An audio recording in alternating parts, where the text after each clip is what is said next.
The morning of June 23, 1941, a German tank column, confident and relentless, carved its path down the Politovskaya road. Their advance was swift, their victory seemingly assured. Then, from around a bend, something unimaginable lumbered into view. A colossal turret housing a 152mm gun clad in 75mm of hardened steel. It was an apparition of raw power. The lead German panzer, its crew barely registering the monstrous silhouette, never had a chance. Before its turret could even begin to traverse, a cataclysmic shell erupted from the behemoth, transforming the German tank into a blossoming inferno of twisted metal and superheated fragments. The second tank, then the third, then the fourth.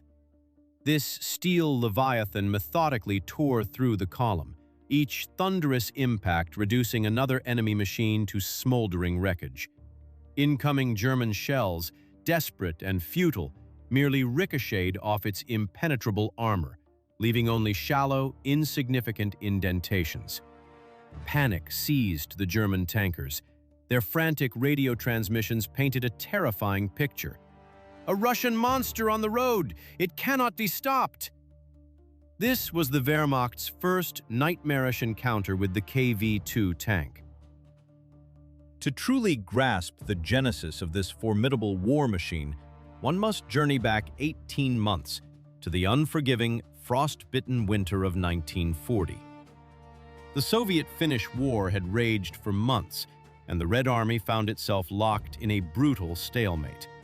The formidable Mannerheim Line, a labyrinth of concrete, steel, and ice, stretched across the entire Karelian Isthmus. It was an engineering marvel of defensive warfare. Reinforced concrete bunkers with walls several meters thick, subterranean casemates, and fortified firing positions. These impregnable bastions had brought the Soviet offensive to a grinding halt. Newly commissioned KV-1 heavy tanks, though proving exceptionally effective against enemy armor with their 76mm guns and robust protective armor, were rendered almost entirely impotent against these fixed fortifications. Their shells, designed to pierce steel, would merely shatter against the colossal concrete walls, chipping away insignificant fragments but never breaching the core defenses. Time and again, Soviet tankers would advance, unleash their barrages upon the enemy strongholds, only to watch their projectiles bounce, leaving the Finnish machine gunners free to decimate the advancing Soviet infantry. Assault groups, laden with explosives, suffered horrific casualties in their desperate attempts to reach the fortifications. The Military Council of the Northwestern Front understood the grim arithmetic. Without a radical solution, breaching the Mannerheim Line would cost tens of thousands of lives. It was then that an idea, audacious and seemingly insane, began to take shape.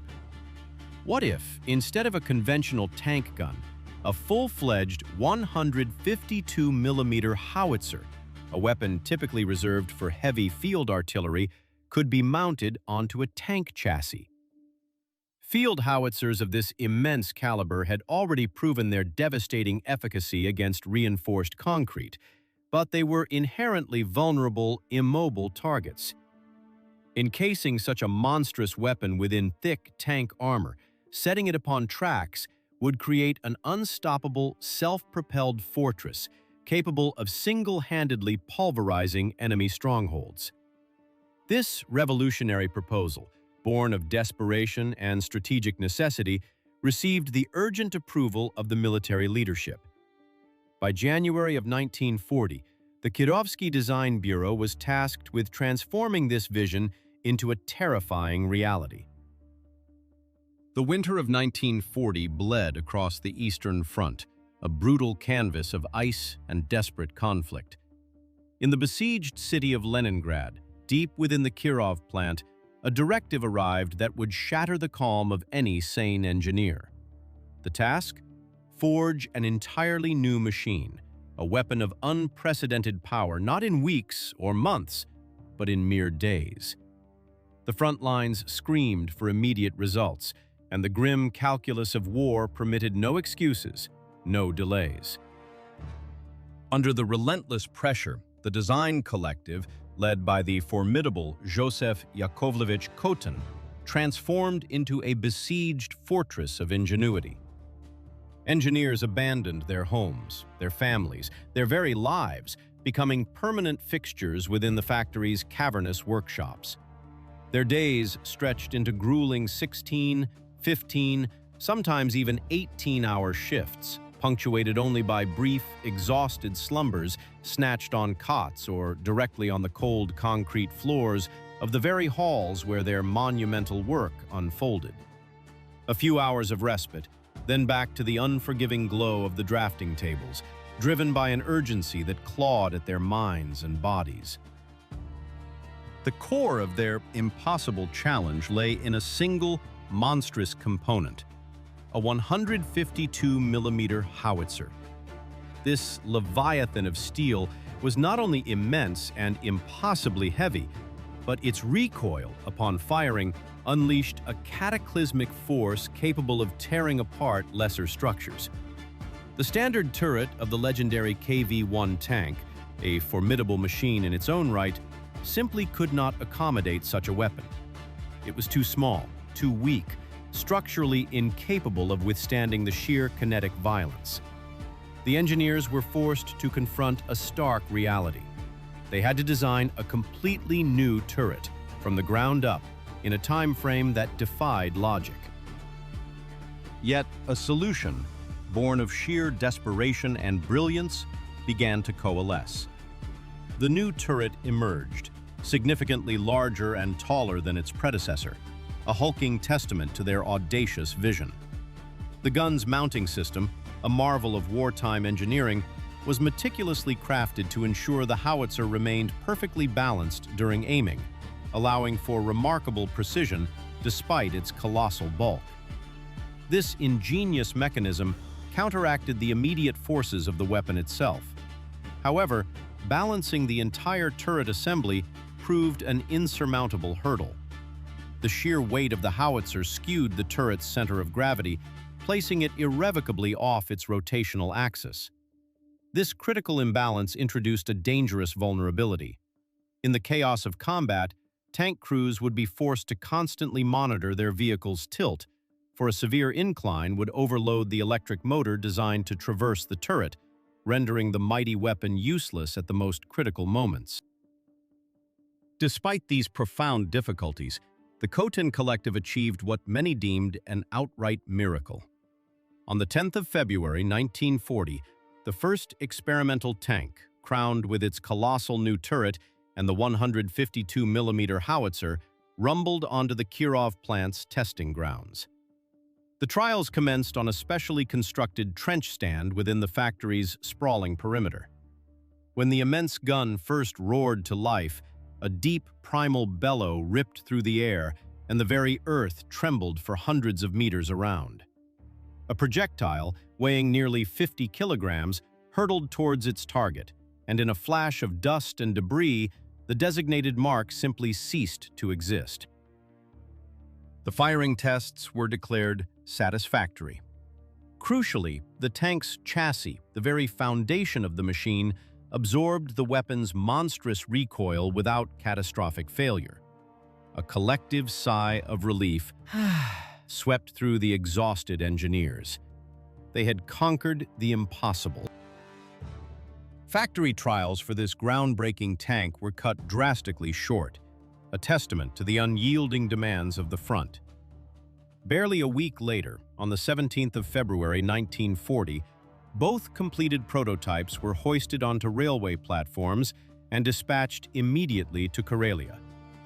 These steel behemoths had not even received an official designation, yet the military command, desperate for any advantage, rushed them into the crucible of real combat. The Mannerheim Line continued its bloody harvest, and command harbored a desperate hope that these new howitzer-equipped tanks could finally turn the tide.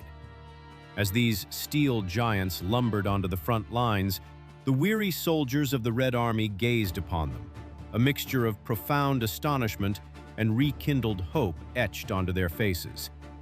They were not merely tanks. They were a desperate gamble, a tangible symbol of defiance born from an impossible dream, now facing the harsh reality of war. Towering above their hulls, colossal turrets rose, from which protruded gun barrels of a caliber infantrymen had only ever witnessed on heavy field howitzers.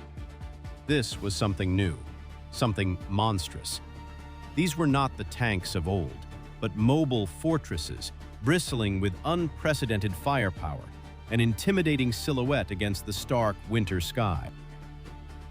The tank crews, men destined to guide these behemoths into the crucible of battle, received only the most rudimentary instruction, delivered right there on the frozen ground.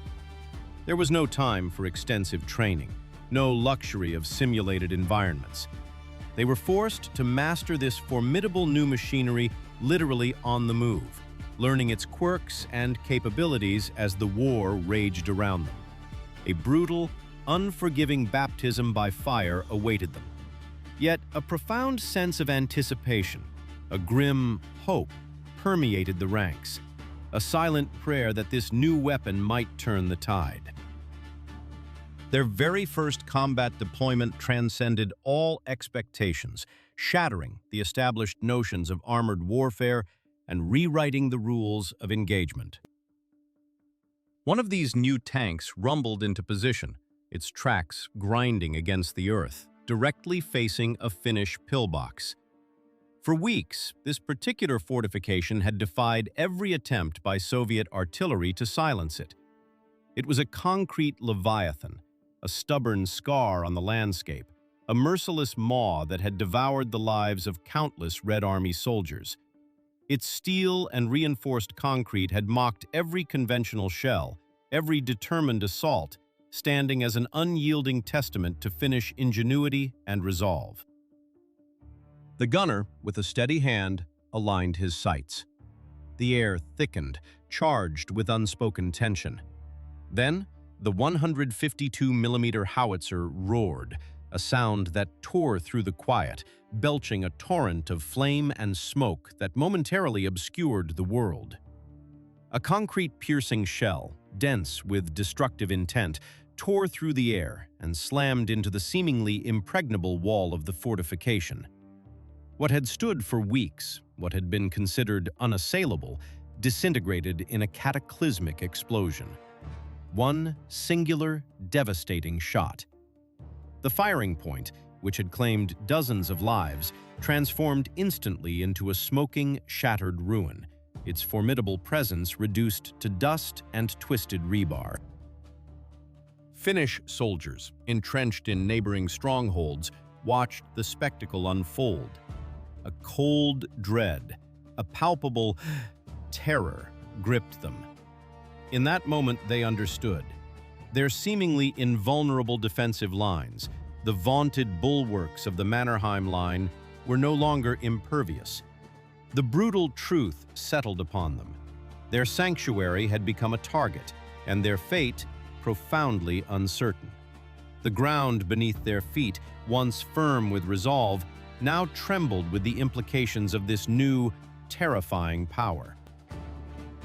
Through the crucible of these initial field trials, a crucial discovery emerged. The new tanks were capable of deploying more than just the high-explosive fragmentation shells originally slated for their combat loadout. Military strategists, quick to grasp the implications of the earlier success, swiftly realized that specialized concrete-piercing munitions were far more effective against the formidable Finnish fortifications. The very strongholds of the Mannerheim Line, those intricate networks of bunkers and anti-tank obstacles, became the proving ground where the devastating efficacy of various 152mm shell types was meticulously refined and perfected, each impact a grim lesson in destruction. The howitzer's combat load comprised 36 rounds of separate loading ammunition. Each shell, a harbinger of death and destruction, represented an immense logistical and operational challenge, yet promised unparalleled destructive power against the enemy. The sheer weight and size of these projectiles demanded a dedicated, well-drilled crew capable of swift and precise actions under the most extreme pressure. After several intense weeks of relentless combat, both prototype tanks were subjected to a thorough inspection by specialists. What they found astonished even the most seasoned engineers, men who had witnessed the ravages of war firsthand and believed little could surprise them. The frontal armor, the side plates, and the turrets bore dozens of indentations, deep scars from enemy shells. The Finns had unleashed everything at their disposal against these Soviet giants: anti-tank guns, field artillery pieces, heavy machine guns, even desperate close-quarter attacks. Yet not a single round had managed to penetrate the 75mm rolled homogeneous armor. The tanks returned from the war, wounded, yes, but utterly undefeated. They had unequivocally validated the revolutionary concept of a heavy assault machine, proving its resilience and its devastating potential. Ions for improving the design. Foremost among these concerns was the turret, which had proven cumbersome and less than ideal for the crew's operational efficiency. The sheer scale of the gun, while powerful, created an internal space that was cramped, making sustained operations taxing and egress perilous. Engineers at Design Bureau No. 2 meticulously analyzed every piece of feedback, every scratch and dent, every crew complaint. In the latter half of 1940, they embarked on a comprehensive redesign of the machine. The updated turret, designated MT2, featured a significantly reduced height, rendering the tank a far less conspicuous target on the battlefield. This subtle yet critical change dramatically improved the tank's survivability by lowering its profile and making it harder to hit. The frontal aspect of the turret also underwent a radical transformation. Gone was the complex, multifaceted shape, replaced by a more straightforward, rectangular form. This simplification drastically streamlined the manufacturing process, making mass production more feasible without compromising structural integrity. The gun mantlet, too, was re-engineered, enhancing its technological sophistication and bolstering its reliability under the rigors of combat, ensuring the massive weapon remained protected and functional. In the rear plate of the redesigned turret, the constructors incorporated a specialized access door. This ingenious addition addressed several critical operational needs simultaneously. It facilitated easier and faster loading of the massive separate ammunition components, allowing the crew to resupply more efficiently under pressure. It also provided an additional vital escape route for the crew in the event of catastrophic damage, a crucial consideration for survival in the brutal theater of armored warfare. This new design was not merely an aesthetic refinement, it was a testament to the continuous evolution of a weapon system born from the harsh lessons of the battlefield, a machine forged in fire and refined by the crucible of conflict, destined to reshape the very nature of ground combat, proving that even the most formidable weapon can be made better, stronger, more deadly. This massive aperture, a unique design choice, was not merely an access point. It was an absolute necessity for the installation of the enormous howitzer, an armament so vast it defied conventional entry through standard hatches. In the unforgiving crucible of the battlefield, this same door transformed into a vital portal for field repairs, for the arduous task of loading ammunition, and even as the primary entry point for the crew. Imagine the sheer logistical challenge. 36 massive shells, each weighing a significant amount, along with their corresponding propellant charges, all needing to be hauled into the fighting compartment. Attempting this through the cramped confines of typical tank hatches would have been an exercise in futility, a slow and vulnerable process. The tank's formidable arsenal extended beyond its colossal main gun. 3 machine guns provided crucial close-quarters defense designed to repel infantry assaults and protect the behemoth from swarming enemy forces. The horizontal traverse of the main gun was achieved by rotating the entire turret, a slow but powerful movement, while its vertical aiming angles ranged from a precise -3 degrees to a commanding +18 degrees. For engagements demanding unparalleled precision, the crew could activate a feature known as jewelry aiming. With the massive turret locked firmly in place, the gun itself could be minutely adjusted within a narrow horizontal sector, spanning just a few degrees. This ingenious mechanism allowed the tank crew's smallest embrasures, with devastating effect. In the nascent months of 1941, the People's Commissariat of Defense officially adopted this refined machine into the Red Army, christening it the KV-2. Full-scale serial production commenced at the Leningrad Kirov plant, the very birthplace of this armored titan. Workers there swelled with pride, understanding they had forged something truly unprecedented. No other army on Earth possessed anything comparable. A tank capable of wielding a full-fledged, heavy-caliber artillery piece, all while encased in armor that scoffed at enemy shells. Production of the KV-2 continued until October of 1941.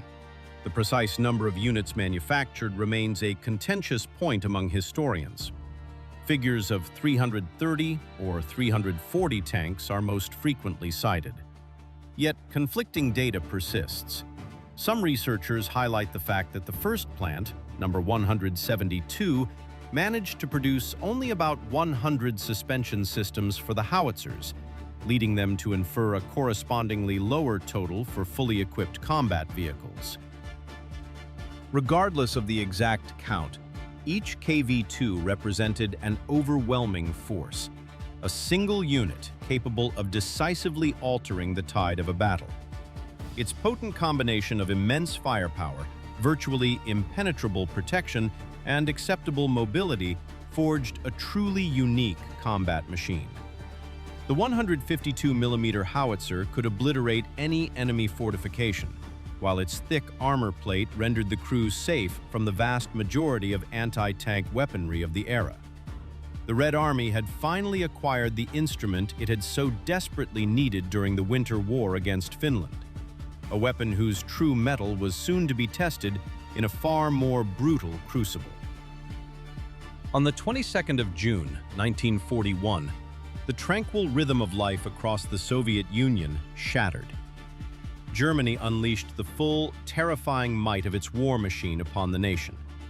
The border regions became the brutal epicenter of an invasion of unprecedented scale. Thousands of tanks, aircraft, and artillery pieces surged across the frontier, sweeping aside border outposts and garrisons in a relentless, unforgiving advance.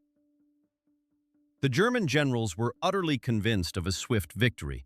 Blitzkrieg, after all, had proven its devastating efficiency across Poland and France, carving a path of triumph.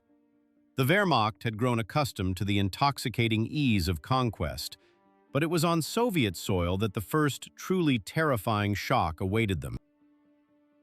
On June 23rd, the day after the invasion began, an event unfolded that would forever be seared into the memory of German tank crews. Somewhere along the winding Lithuanian roads, a mechanized column of the Wehrmacht encountered a Soviet tank of utterly unimaginable dimensions. German commanders were accustomed to their panzers dominating every battlefield, asserting an undeniable mechanical superiority.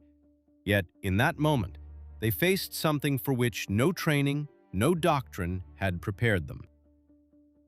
A colossal turret, from which protruded a cannon of a caliber unthinkable for a tank, rose before them. Its armor, an impenetrable skin of steel, simply shrugged off the German guns. The 37mm anti-tank guns, the very backbone of Germany's anti-tank defense, proved utterly useless against this behemoth, later identified as the KV-2. Shells struck the target, igniting brilliant sparks against the hardened steel, but left nothing more than shallow indentations upon its surface. German artillerymen watched with mounting horror as their projectiles literally bounced off.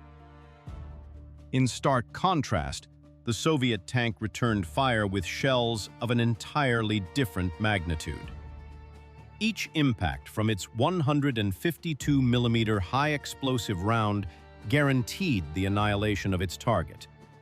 German tanks of that period, nimble, lightly armored machines with comparatively modest firepower, instantly transformed from predators to prey when confronted by the KV-2. What unfolded was less a battle and more an absolute massacre, a brutal, one-sided beating.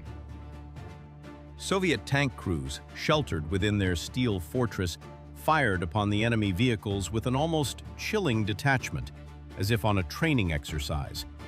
They understood with grim certainty that return fire posed virtually no threat to them. 3 machine guns, strategically placed, provided comprehensive coverage against infantry attacks, ensuring that even desperate attempts to disable the tank with grenades ended in tragic failure for the attackers. Across the entire front, German units began transmitting frantic, panicked reports of encounters with these Russian monster tanks. The Wehrmacht High Command demanded details, desperately attempting to grasp the nature of this new, terrifying adversary. The descriptions that flooded in were almost unbelievable. A tank impervious to standard anti-tank weaponry, armed with what amounted to a mobile siege howitzer. Many officers initially refused to believe these reports, dismissing them as the wild exaggerations of terrified soldiers. But the testimonies multiplied, and to ignore them became increasingly impossible. To combat the KV-2, the Germans were forced to urgently devise entirely new tactics. The most reliable method of neutralizing the steel giant was deemed to be a sniper shot, aimed directly at its main armament. If the barrel, or the aiming mechanism of the howitzer, could be damaged, the tank would lose its primary offensive power, effectively transforming into an armored machine armed with only 3 machine guns, a threat no longer capable of devastating enemy armor. Yet, landing such a precise shot on a moving, heavily armored target, often under fire, was a feat of desperate courage and improbable luck, a stark testament to the sheer terror this unexpected titan had unleashed.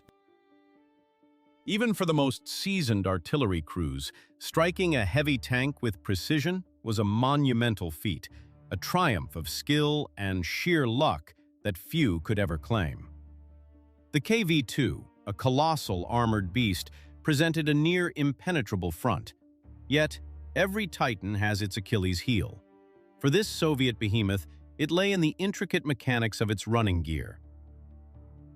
The track's fire, a desperate and often costly tactic, could sometimes find its mark against this vulnerable lower section of the machine.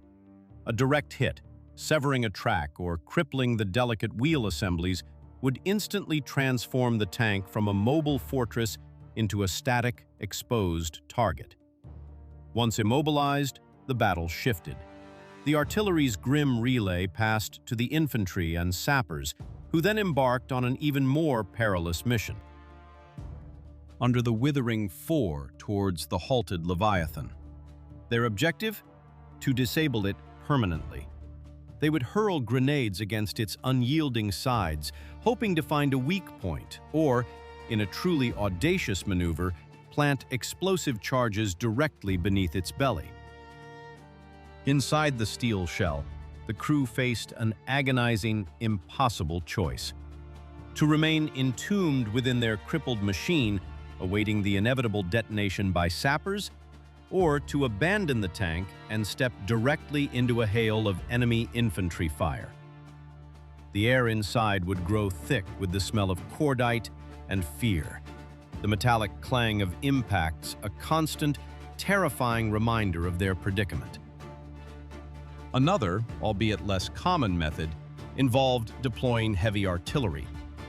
This approach, however, demanded precious time to bring up large-caliber guns and was rarely feasible in the fast-paced, fluid chaos of frontline combat. The logistical nightmare and the urgent need for an immediate solution often rendered it impractical. Then, a formidable, unexpected adversary emerged from the German ranks: the 88mm anti-aircraft gun.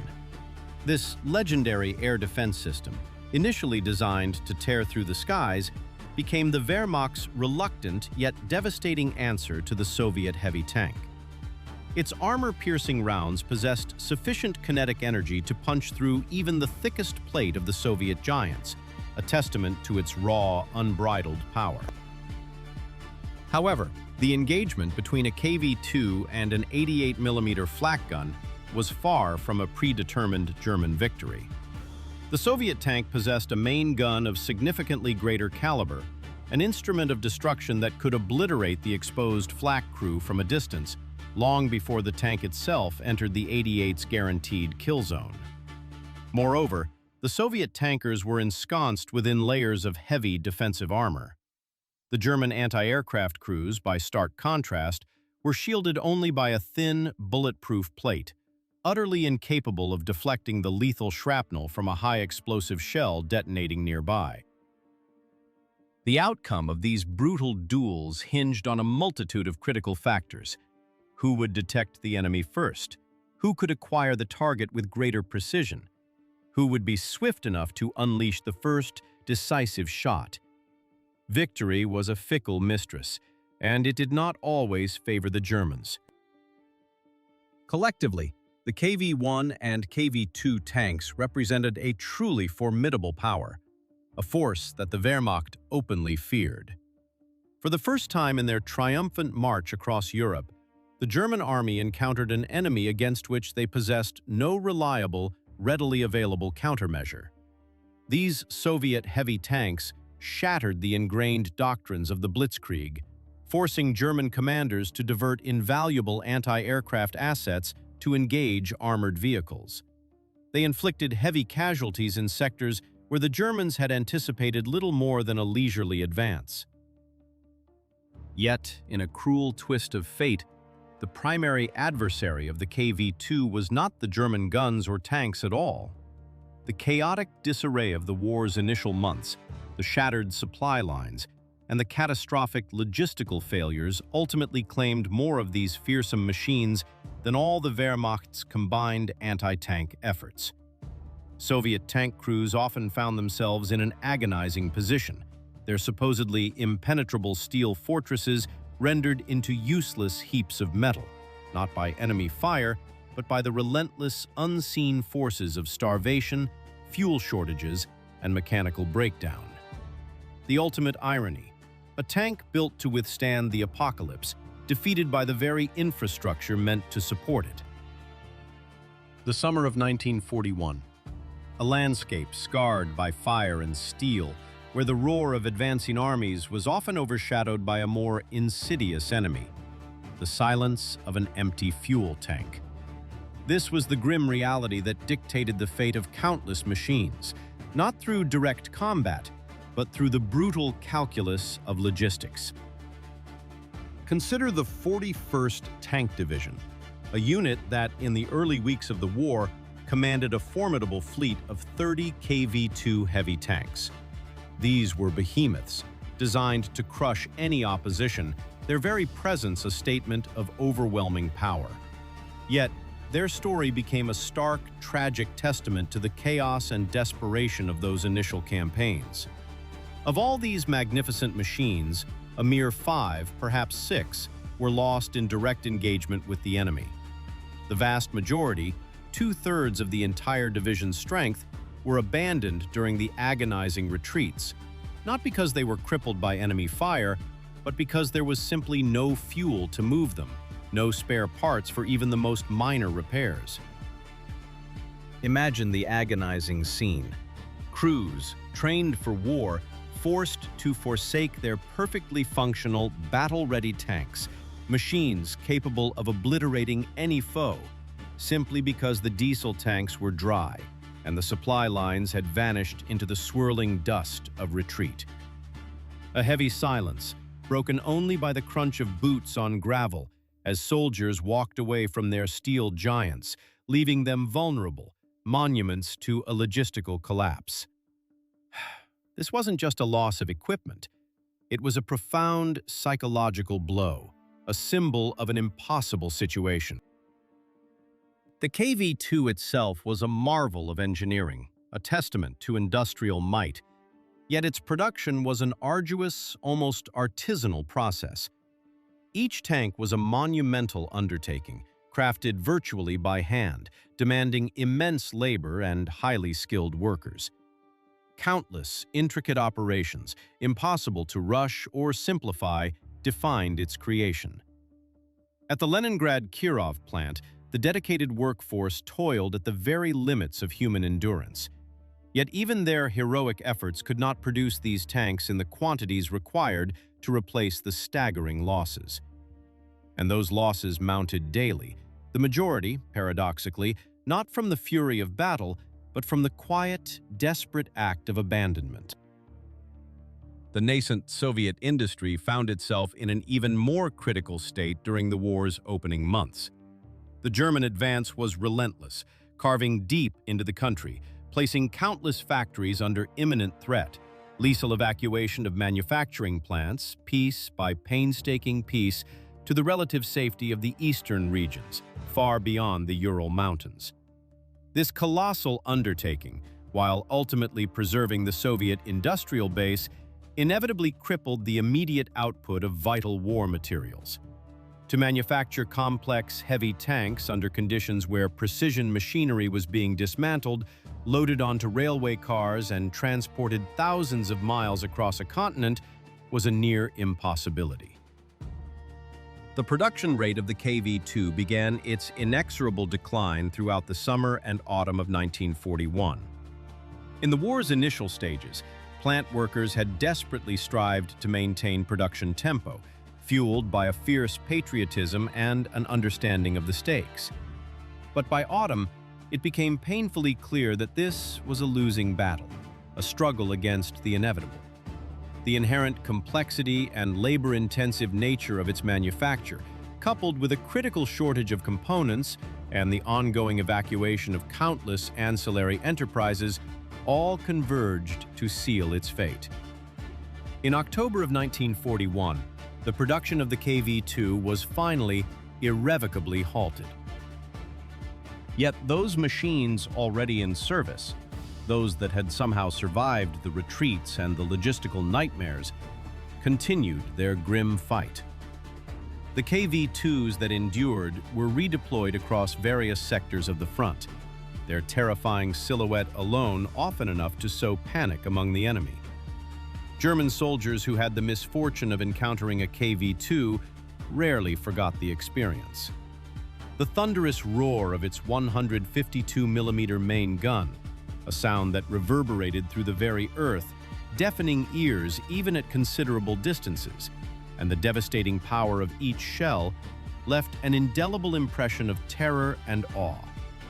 It was a truly fearsome weapon, a steel fortress on tracks. By 1943, the strategic landscape of the war had shifted dramatically. The demands placed upon armored vehicles had evolved, and the KV-2's once unquestioned advantages began to wane. Its operational characteristics, particularly its ponderous speed and limited maneuverability, were no longer fully suited to the demands of a rapidly accelerating, highly mobile form of warfare. Newer designs emerged, vehicles far better adapted to the fluid, dynamic conditions of the evolving battlefield. The KV-2, a titan born of a desperate era, ultimately became a symbol of that very desperation.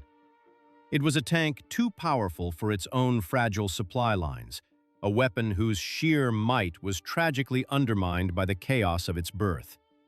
Its story is a poignant echo of the early war, a testament to the immense human and industrial cost of survival, and a reminder that even the most formidable machines can be defeated not by enemy fire, but by the relentless, unforgiving realities of the battlefield's logistics. The colossal KV-2, a titan of steel and fire, might have been designed for the spearhead of an armored thrust, yet its utility extended far beyond the battlefield's front line. Even as the tide of war turned and its primary role diminished, a portion of these formidable machines found a surprising second life. Stripped of their towering turrets and devastating howitzers, these battle-scarred behemoths were re-engineered, transformed into heavy recovery and evacuation vehicles. It was a testament to the ingenuity born of dire necessity, a simple, brutal practicality. If a tank could no longer lead the charge, it could at least drag its wounded comrades from the jaws of destruction. The concept was elegantly straightforward. Harness the immense power of the KV-2's engine, a mechanical heart capable of prodigious feats, to tow crippled combat vehicles from the chaos of the front. Its thick, almost impenetrable armor, once designed to shrug off anti-tank rounds in an assault, now served a new, vital purpose: shielding the precious lives of the recovery crew from the relentless barrage of enemy fire. The empty turret ring, a gaping maw where the 152mm gun once reigned, became the perfect platform for heavy rigging and specialized towing equipment. Thus, these former giants of offensive warfare, once the very embodiment of Soviet might, were reborn, their formidable presence repurposed for the grim, essential work of salvage and rescue. Yet not all KV-2 tanks served their original masters, nor were all repurposed by them. A handful of these rare, imposing machines fell into enemy hands. The Wehrmacht, ever opportunistic, seized abandoned Soviet tanks, meticulously restored them, and turned their terrifying power against their former owners. In the German army, these captured trophies received a new designation, a Germanized echo of their Soviet heritage, the Panzerkampfwagen KV-2, or PZ-KPFW KV-2. The German High Command understood the intrinsic value of such a prize. If a Russian tank could inspire such dread when it stood on the opposing side of the front, why not unleash its raw, destructive force upon its creators? Captured KV-2 tanks were documented serving with various German units for several years, a persistent, unsettling presence on the battlefield. German mechanics, through sheer determination and a desperate need for heavy armor, learned the intricate art of maintaining Soviet machinery. The challenges were immense, a constant struggle against the scarcity of spare parts. Sometimes, vital components had to be scavenged from other derelict or captured tanks. At other times, parts were fabricated in makeshift workshops, a testament to the resourcefulness demanded by wartime exigencies. But the effort, the logistical nightmare, was deemed worthwhile. The 152mm cannon, a weapon of unparalleled destructive power, remained lethally effective, regardless of whose finger rested on its trigger. The saga of the captured KV-2 tanks stretched almost to the very end of the war. The last of these formidable machines, serving under the Iron Cross of the Wehrmacht, met its end in 1945, during the brutal, climactic assault on Königsberg. There was a profound, almost poetic symbolism in its demise. A tank designed specifically to breach the most heavily fortified defensive lines ultimately perished during the storming of one of Germany's most powerful Baltic fortresses. The Soviet troops who finally played a Leningrad Kirov plant, a ghost of their own past, turned against them. The primary operational period for the KV-2 tanks coincided with the most harrowing chapters of the Great Patriotic War. The scorching summer and brutal autumn of 1941 marked both the zenith of their impact and the nadir of their tragic losses. In those desperate months, every surviving tank was worth its weight in gold, a precious, irreplaceable asset. Crews guarded their machines with fierce devotion, understanding implicitly that there were no replacements.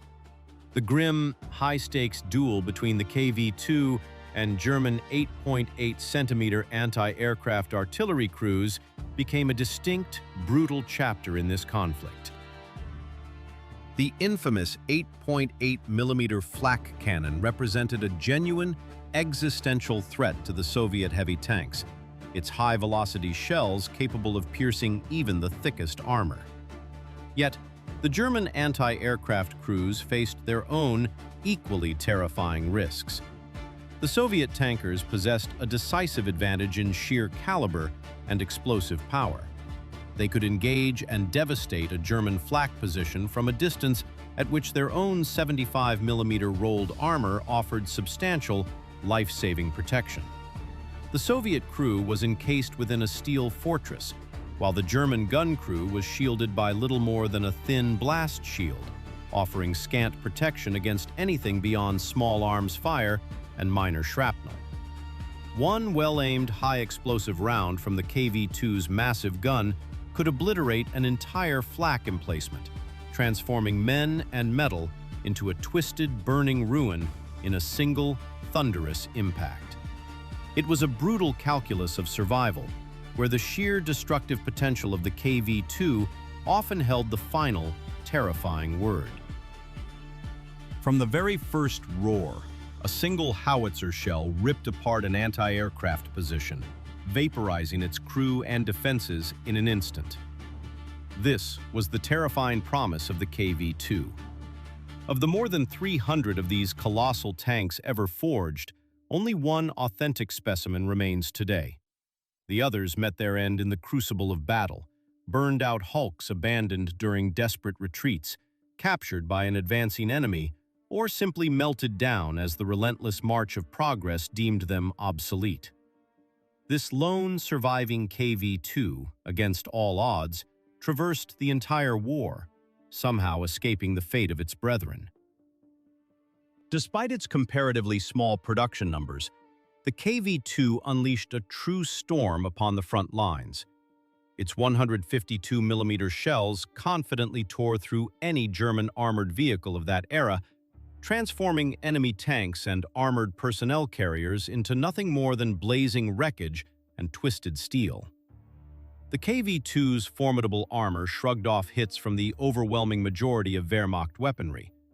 Only the heaviest anti-aircraft guns could hope to challenge these Soviet steel giants on equal terms. The visionary designers at the Kirov plant had engineered a machine far ahead of its time. In 1940, when the KV-2 was still in its conceptual stages, no other army in the world possessed a mass-produced tank armed with a gun of such an immense caliber. Soviet engineers achieved a genuine breakthrough, proving it was possible to meld the devastating power of heavy artillery with the mobility and formidable protection of a tank. This revolutionary concept would later evolve, with the experience gained from the KV-2 becoming the bedrock for an entire lineage of Soviet self-propelled artillery systems. The singular, devastating might embodied by that one surviving KV-2 continues to echo through the annals of armored warfare, a testament to a fleeting, fearsome era.